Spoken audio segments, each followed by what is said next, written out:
It's interesting how the distance that the Brazilian supporter feels from the national team is a little bit results determined. For example, the team that went to the World Cup in 2006, with all of the stars, it was the quartet. It could never work. It was madness. But with Ronaldo and Adriano and Kaká and Ronaldinho, there was no distance then. They were all playing in Europe, but they were all loved, big, popular stars, and they'd won the Confederations Cup a year before, so it wasn't a problem.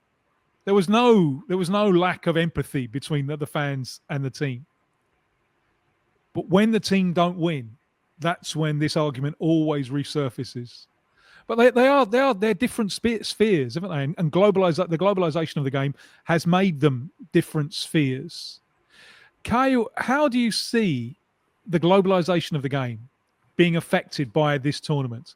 Because this tournament is clearly an attempt by FIFA to get money which is generated by club football, which is usually generated by European club football, to get that money and then redistribute it. Do you think that this tournament and maybe future versions of this tournament will be able to redraw the map of football? And if you look in most spheres of life, Europe is losing relevance globally. But in football, it hasn't been so far. Do you think that these initiatives from FIFA can redraw the map? I think they are trying to redraw the map, but I think if it happens, it will take time, because even if you want it or not, but the Champions League is still the big thing for the fans globally.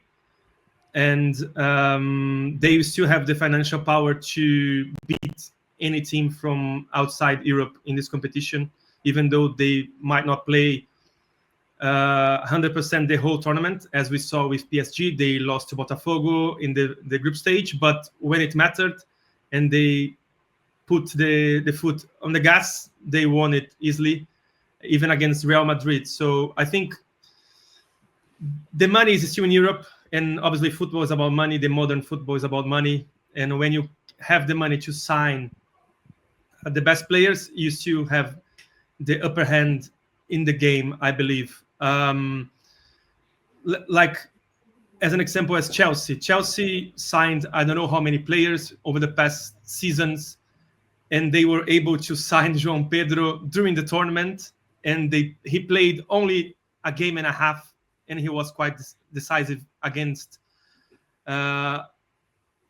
Fluminense. He played a great game, a great second half against Palmeiras. It was his first game for Chelsea, but then against Fluminense, he ran the show. And he's coming not from, I would say, Man United or Man City. He came from Brighton, and we can remember that McAllister was World Cup champion for Argentina, playing for Brighton. So even if they don't play for the big teams, they are still in the biggest league in the world. So if they are here, it's difficult to compete with them.